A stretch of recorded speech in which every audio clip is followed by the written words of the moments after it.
प्रेम से बोलिए शंकर भगवान की जय। देवों का देव महादेव जी के चरण में प्रणाम करती हूँ, मेरा प्रणाम स्वीकार हो। माता गौरा पार्वती के चरण में प्रणाम करती हूँ, मेरा प्रणाम स्वीकार हो। गणपति ललन्ना के चरण में प्रणाम करती हूँ, मेरा प्रणाम स्वीकार हो। सब गुरु भाई बहनों के चरण में प्रणाम करती हूँ, मेरा प्रणाम स्वीकार हो। गुरु भाई बहना, मैं एक कथा सुनाने जा रही हूँ। इस कथा को पूरा सुनिए और रहस्य जानिए। हर हर महादेव, घर घर महादेव। गुरु भाई बहना, एक राजा थे और एक रानी थी। तो राजा साहब भगवान शिव के पुजारी थे। प्रतिदिन भोलेनाथ के पूजा करते थे और उनकी पत्नी भी भोलेनाथ की ही पुजारी थी। गुरु भाई बहना, रानी गर्भवती रह गई और गर्भवती जान के राजा बड़े खुश हुए। राजा खुश हुए तो राजा की दो रानी थी। राजा के दो रानी थी, तो जो बड़ी रानी थी उसका संतान नहीं था और छोटी रानी थी वो गर्भवती रह गई। तो गुरु भाई बहना, गर्भवती जान के बड़ी रानी को बड़ी जलन होने लगा। वो मन ही मन सोचती थी कि छोटी रानी का यदि संतान हो जाएगा तो राजा साहब भला मुझे प्यार करेंगे? नहीं, इसका बच्चा का धन संपत्ति हो जाएगा और मुझे तो इस घर में कुछ मिल में नहीं करेगा। गुरु भाई बहना, धीरे धीरे धीरे धीरे समय बीतने लगा। समय बीतते बीतते 9वां महीना हो गया और जब 9वां महीना हुआ तो राजा के आंख का नींद हराम हो गया। राजा सोते ही नहीं थे। रानी बोली बड़ी रानी की, हे राजा साहब, इतना आप चिंता क्यों करते हैं? छोटी रानी का संतान होगा तो हम देख लेंगे। गुरु भाई बहना, बड़ी रानी जो थी सफेरे के पास गई और जाकर बोली कि हे सफेरा भाई, तुम मुझे एक सर्प देना, विषैला सर्प, और सर्प दे देना जो हम सर्प अपने सौतन के बिस्तर पे रख देंगे और उसका बच्चा को हम उठा के तुम्हारे पास दे देंगे। बोले ठीक है।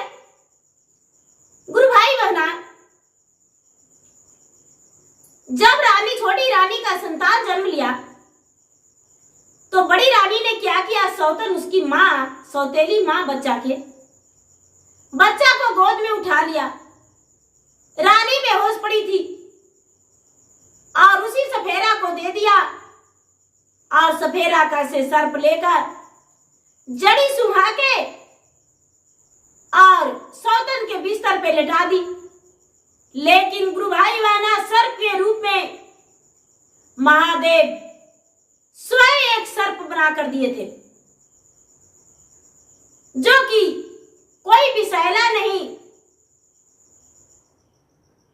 ओ नट का रूप में, सर्प का रूप, सफेरा का रूप में महादेव स्वयं थे और अपने ही हाथों से सर्प बड़ी रानी को दे दिए।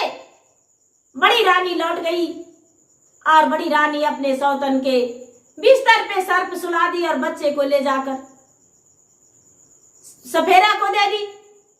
महादेव बच्चा लेकर तो पार्वती को दे दिए। पार्वती बच्चा पाके बड़े खुश हो गए। महादेव जी, ये बच्चा तो तुरंत जन्म लिया है। कहने लगे, समय आने पर देवी ये बच्चा आपसे लेंगे। गुरु भाई बहना, अपने माता का दूध का कर्ज कैसे चुकाता है ओ सुनिए। सर्प तो रख दी सौतेली माँ, और जब रानी का होश आया तो रानी से बोली, बड़ी रानी, अरे बड़ा तू बच्चा का जन्म देने वाली थी, दर्द से बिल्कुल इसलिए पीड़ित थी कि तूने एक नाग का जन्म दिया। देखो बिस्तर पे क्या लेटा है, एक नाग है। गुरु भाई बहना, नाग को देख छोटी रानी उदास हो गई और कहती, नाग के साथ हम कैसे रहेंगे, कब मुझे डांस लेगा कोई पता नहीं। गुरु भाई बहना, राजा साहब आए और जब जाने की रानी का ओद्र से एक नाग जन्म लिया है तो रानी का घर से निकाल दिए। और जो बड़ी रानी थी, बड़ी रानी भी मदद की निकालने में, राजा तो खुद से निकाल दिए। आवे सर्प को लेकर और कहती है कि कहां जाए,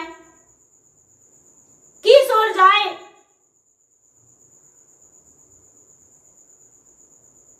हे भगवान, हे महादेव, आप ही अब कुछ रास्ता दिखाइए, मार्ग दिखाइए। आप तो स्वयं देवादिदेव महादेव है, तो कुछ तो आप रास्ता दिखाइएगा। गुरु भाई बहना, राजा की स्त्री बेचारी प्रसव हुआ था, चलने का ताकत नहीं था, लेकिन फिर भी महादेव के नाम लेकर महादेव के मंदिर के आगे जाके बैठ गई और बैठ के और महादेव के याद करने लगी। गुरु भाई बहना, पार्वती स्वयं एक बालक के लेकर और इसके पास आके कहने लगे, बहन जी, क्या तूने बच्चे का एक सर्प का जन्म दिया है? बोले कि हाँ बहन जी, इसी कारण मेरा पति निकाल दिए हैं, क्या कहूं।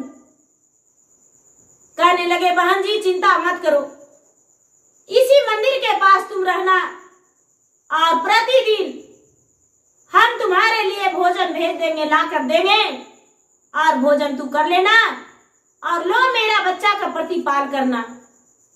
गुरु भाई बहना, पार्वती इसका बच्चा को लौटा दिए। अब ये कहती है कि हे बहन जी, मैं मेरा सर्प जो बच्चा जन्म लिया है इसे हम नहीं फेंक सकते, इसे भी हम साथ रखेंगे, क्योंकि मेरा ओद्र से जन्म लिया है, तो हम कैसे इसे फेंक सकते हैं। गुरु भाई बहना, एक थान से बच्चे को दूध पिलाती, एक थान से सर्प को, और पार्वती प्रतिदिन भोजन लेकर आते और इसे भोजन दे दिया करते थे। उसी मंदिर के पास धीरे धीरे बेचारी एक झोपड़ी बना ली, मंदिर के पास झोपड़ी बना ली। अब माता पार्वती स्वयं अपने हाथों से भोजन बना के ला के देते, खाती और अपना जीवन बिताती। धीरे धीरे साल 2 वर्ष बीत गया, 5 वर्ष बीत गया। गुरु भाई बहना, राजा तो निसंतान ही रह गए, राजा निसंतान ही रह गए। और जब 12 वर्ष बीत गया तो राजा का एक तालाब था और आगे आगे नाग चलता, पीछे से बालक।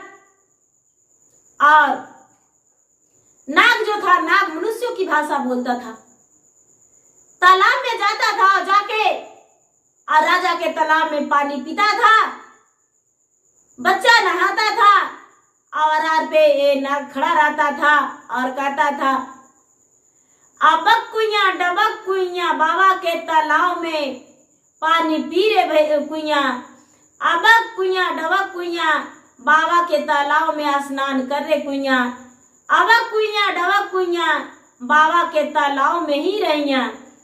गुरु भाई बहना, प्रतिदिन ऐसा ही नाग बोलता था। अब तो रानी तो जानती थी कि मेरा सवत जो है वो मंदिर के पास रहती है। गुरु भाई बहना, इसको देख बर्दाश्त नहीं हुआ, सौतन को देख बर्दाश्त नहीं हुआ। अब प्रतिदिन मंदिर में जाते देखी और तालाब में स्नान करते देखती थी और वचन बोलते भी सुनती थी। तो राजा से एक दिन बोली कि हे राजा साहब, एक बालक आता है नदी में, तालाब में, प्रतिदिन स्नान कर जाता है, वो बालक को आने से मना कर दीजिए। राजा बोले तालाब तो हम इसीलिए खताए हैं, लोगों ने तालाब के पानी पिएगा और स्नान करेगा, हम भला बालक को कैसे मना कर सकते हैं। गुरु भाई बहना, रानी क्रोधित हो गई, बड़ी रानी। अब जल्लाद को कुछ रुपया दे दी और रुपये देकर बोली कि वो जो बच्चा है, बच्चा को मार दो और मारकर तू जो बोलेगा वो इनाम में देंगे। गुरु भाई बहना, जल्लाद जो था, जल्लाद मौका देखते रहे, मौका देखते रहे। देखते देखते जल्लाद को पता नहीं था कि ये सर्प इसका भाई है। गुरु भाई बहना, जल्लाद जो था, जल्लाद मौका देखते देखते तालाब में जब बच्चा आया स्नान करने के लिए तो गोद उठा लिया। गोद उठा के और इसे मारने को लिए लेकर चला गया। रानी रुपया धन सोना चांदी दे दी, मारने को लिए लेकर चला गया। ये जो सर्प था, सर्प जाके महादेव से कहता है, पथल के मंदिरा आए सेवा ग्रो, पथल के अस्थाना मांझी, और पथला में आई जैते जान जी। माता के दूधवाए भोला, कैसे करिए पूरा जी, और मोरो भैया जो पड़तन बाले जी।